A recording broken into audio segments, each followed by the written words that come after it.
I know I've been on the offensive many times and can get a little bit bolshy when I'm speaking out against specific things that piss me off, okay? But that is nothing. That is nothing compared to the disgust and anger I feel around some of the shenanigans going on, specifically to do with Delphi murders, and some of the bullshit, slander, and just general cruel and stupid videos being made. Am I making sense? I don't know. Was that even a sentence? I don't know. Can I speak properly with this lozenge in my mouth? I don't know.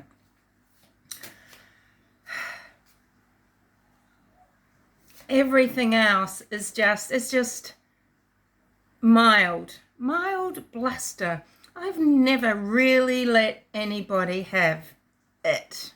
What's it? My wrath. My true opinion. Even when I'm saying someone is an absolute cockwomble.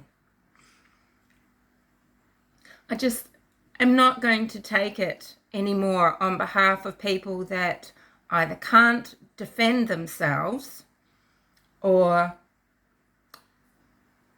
by just some terrible,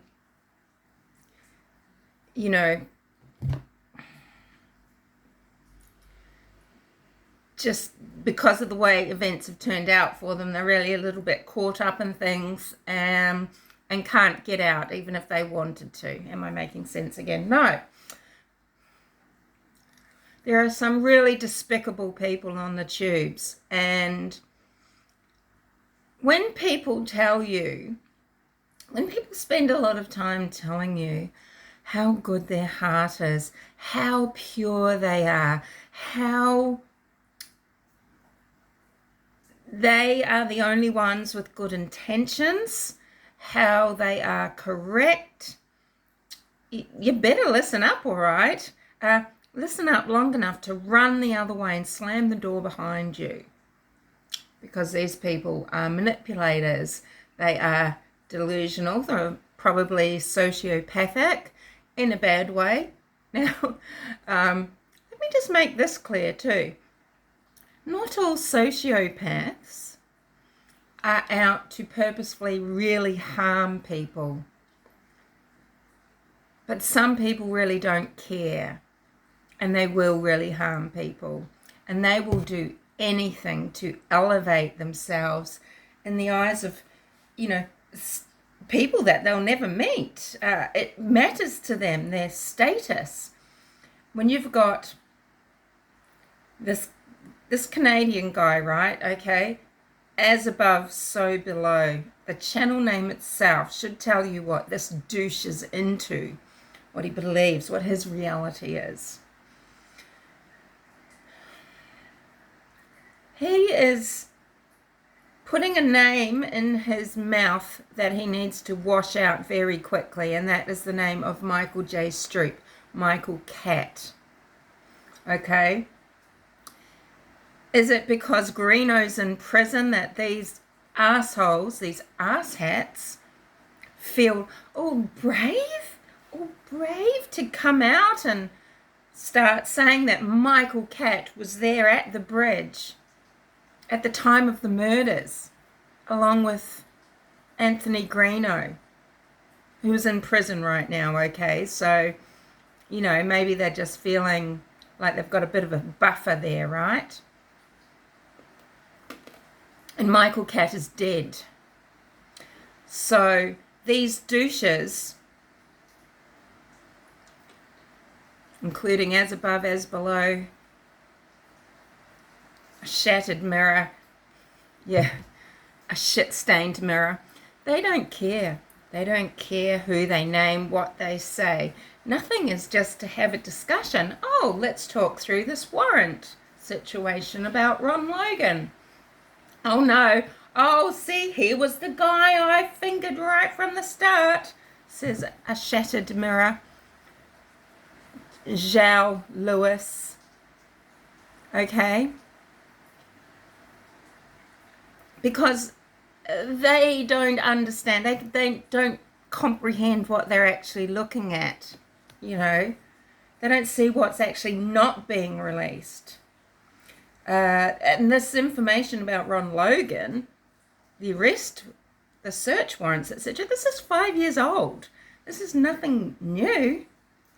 And most brains have been able to deduce what the reality is about these search warrants, etc. None of this is new information. We know that Ron was looked at for a reason. I mean, isn't it interesting, though? The search warrants for Ron Logan's place came after Peru. They went to Peru first, right? Peru, Miami, okay, to the Kleins. But no, we're back on the Ron Logan train, right? Because these people just like to wind their audiences up. They love it because it gives them fodder. It gives them fodder for their videos. They're pleased about it, right? And they're throwing around Ron Logan's name. He's dead. Now, it doesn't mean that he was an exceptionally upstanding citizen. I mean, we can gather so much that there is, you know, something a little bit maybe dark, a shadow, if you will, that Ron carried with him because of what Garrett Kurtz said, right? He's alluded to Ron having a dark side. I've often pondered what that might have been with you. But Ron Logan is not BG. Perhaps he has some type of knowledge about what went on. We don't know. We won't know now unless there is some information he's left somewhere. Maybe there are some conversations he's had that are recorded with police officers that might give a clue, but really we can extrapolate that no. He was the unlucky sod whose land these two girls were murdered on.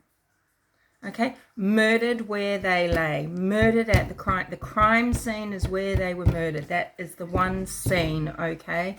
Abducted from the bridge probably, taken across the creek, killed there, staged.